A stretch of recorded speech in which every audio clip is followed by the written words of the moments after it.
So last ఎపిసోడ్‌లో piles గురించి డీటెయిల్డ్‌గా మాట్లాడుకున్నాం. బట్ ఒక కేస్ స్టడీ గురించి డిస్కస్ చేద్దాం ఇప్పుడు. Where in which piles treatment ఇస్తూనే ఎళ్లారు. కానీ క్యాన్సర్‌ని చూడడం కంప్లీట్‌గా మర్చిపోయారు. డీటెయిల్డ్‌గా డాక్టర్ గారు ఎక్స్‌ప్లెయిన్ చేస్తారు ఈ కేస్. మనతో ఉన్నారు డాక్టర్ రవికాంత్ గారు. ఏం జరిగింది సార్? ఒక పేషెంట్ అండి. పేషెంట్ మా ఫ్రెండ్ వాళ్ళ ఫాదర్ అన్నమాట. హ్మ్. మా ఫ్రెండ్ అనే తను కూడా డాక్టర్. హ్మ్. తను హైదరాబాద్‌లో ఉంటారు. మా ఫాదర్‌కి ఇట్లా ప్రాబ్లమ్ ఉంది అంటే అక్కడ మా ఫ్రెండ్సే మిగిలిన వాళ్ళకి ఒకళ్ళకి చూపిచ్చారు. చూపిస్తే జనరల్ ఫిజిషియన్ అన్నమాట ఆ డాక్టరు. ఓకే. తను ఎగ్జామిన్ ఏం చేయకుండా ఇది పలానా డాక్టర్ చూడాలని ఒక సర్జన్ దగ్గరికి పంపించారు. సో, అక్కడ ఎగ్జామిన్ చేసి చూసి ఏం లేదండి, చిన్న పైల్స్ లాగా ఉందన్నారు. వాళ్ళు ఒక 3 మంత్స్ మందులు వాడారు, తగ్గలేదు. అయినా బ్లడ్ మోషన్‌లో పడుతూ ఉంది. అలాంటి టైంలో మళ్ళీ నాకు ఫోన్ చేశారు. మళ్ళీ ఫోన్ చేస్తే ఏంటి కొంచెం చెప్పేది తేడాగా ఉంది అని చెప్పి, సరే వాళ్ళు ఆస్ట్రేలియాలో ఉంటారు. పేరెంట్స్ పెద్దవాళ్ళు హైదరాబాద్‌లో ఉంటారు. సో, సరే తీసుకురండి అని చెప్పి మన దగ్గరికి తీసుకొచ్చిన తర్వాత కొలనోస్కోపీ చేసి చూస్తే దాంట్లో క్యాన్సర్ ఉంది. అది కూడా స్టేజ్ 4 క్యాన్సర్ ఉంది. సో, మొత్తం లివర్‌కి స్ప్రెడ్ అయిపోయింది. మొత్తం పెద్ద పేగంతా కూడా క్యాన్సర్ ఉందన్నమాట. దాంట్లో కూడా మనకి పోనీ అది పైల్స్ ఉండే దగ్గరే, అంటే మనం ఫింగర్ పెట్టి మలద్వారంలో చూస్తే చేతికి తగులుతుంది. అంత పెద్ద గెడ్డ ఉంది. సో, ఒక్కోసారి ఎగ్జామినేషన్‌లో అలాంటిది మిస్ అయినా గానీ, ఇప్పుడు పైల్స్ ఉంటే ప్రమాదం కాదు, ప్రాణాంతకం కాదు. అది మనం అంటే కొంచెం డిలే అయినా ఏమవ్వదు. అదే క్యాన్సర్ ట్రీట్మెంట్ డిలే అయితే స్టేజ్ 1 నుంచి స్టేజ్ 2, స్టేజ్ 2 నుంచి స్టేజ్ 3, స్టేజ్ 3 నుంచి స్టేజ్ 4 వెళ్ళిపోతుంది. సో, అక్కడ ఆ కొలనోస్కోపీలో మనకి క్లూ దొరికింది. మళ్ళీ నేను లాస్ట్ టైం జరిగింది కదా! హైదరాబాద్ మంచి కార్పొరేట్ హాస్పిటల్‌లోనే జరిగింది. దాంట్లో ఎందుకు రాలేదని మళ్ళీ ఎగ్జామిన్ చేసి చూస్తే చేతికి క్లియర్‌గా తగులుతూ ఉంది. బట్ అది మళ్ళీ బయాప్సీ చేసి చూసిన తర్వాత దాంట్లో క్యాన్సర్ అని వచ్చింది. లివర్‌కి కూడా స్ప్రెడ్ అయింది. సో, స్టేజ్ 4 దాకా వెళ్ళిందనమాట. చాలా అదృష్టం ఏంటంటే, ఇప్పుడు స్టేజ్ 4 అంటే సర్జరీ డైరెక్ట్ చేయకూడదు. బాడీ అంతా స్ప్రెడ్ అయినట్టు లెక్క అనమాట. So, size of the cancer గడ్డ కూడా ఇంత పెద్దగా ఉంది. సో, దాన్ని డౌన్ సైజ్ చేయాలి. డౌన్ సైజ్ చేయాలంటే ఫస్ట్ కీమోథెరపీ ఇవ్వాలి. కీమోథెరపీ ఇస్తే క్యాన్సర్ అంతా మాయమైపోతుంది. అందరికీ తగ్గిపోదు. కొన్ని క్యాన్సర్లు వెన్నగరిగినట్టు కరిగిపోతాయి. అట్లా కీమోథెరపీ ఇచ్చి కొంచెం సైజ్ తగ్గిన తర్వాత ఆపరేషన్ తేలిక అవుతుంది, క్యూర్ రేటు బెటర్ అవుతుంది. అలా కీమోథెరపీ ఇద్దామని అనుకున్నాం. కానీ లివర్లో కూడా ఆయనకి స్ప్రెడ్ అయింది. లివర్లోది స్ప్రెడ్ అయింది కాబట్టి దాన్ని మనం కీమోథెరపీ ఇస్తే తర్వాత మళ్ళీ మనకు కనపడదు దాన్ని ట్రీట్ చేయడానికి.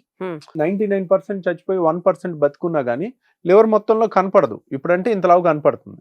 అందుకని అందరం క్యాన్సర్ డాక్టర్స్ వాళ్ళందరితో కూడా మాట్లాడి మనం ఏం చేసామంటే ఇక్కడ అబ్లేషన్ చేసాం. బిఫోర్ సర్జరీయే చిన్న వైర్ లాంటిది పెట్టి లేజర్తో కరెక్ట్గా ఎక్కడైతే ఆ క్యాన్సర్ ఉందో దాని మధ్యలో పెట్టి వేడి చేసేస్తే ఆ క్యాన్సర్ కణాలన్నీ చచ్చిపోతాయి. లివర్లోది మొత్తం రేడియో ఫ్రీక్వెన్సీ అబ్లేషన్ అని చేసేసాం. సో, లివర్ది సార్ట్అవుట్ అయిపోయింది.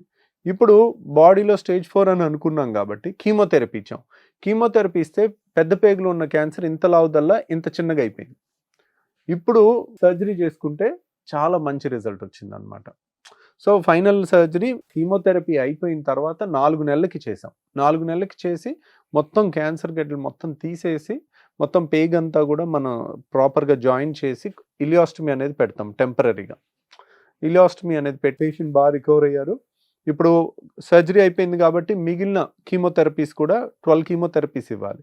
ఆపరేషన్ ముందు ఒక 4-5 తీసుకున్నాము.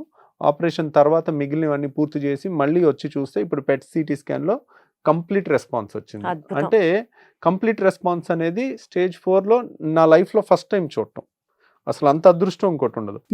ఇంత గడ్డ తీసి పంపిస్తే దాంట్లో ఒక్క క్యాన్సర్ కణం కూడా బతికిలేదు. అంటే కీమోథెరపీతో క్యాన్సర్స్ తగ్గుతాయి, కానీ 90% తగ్గుతాయి.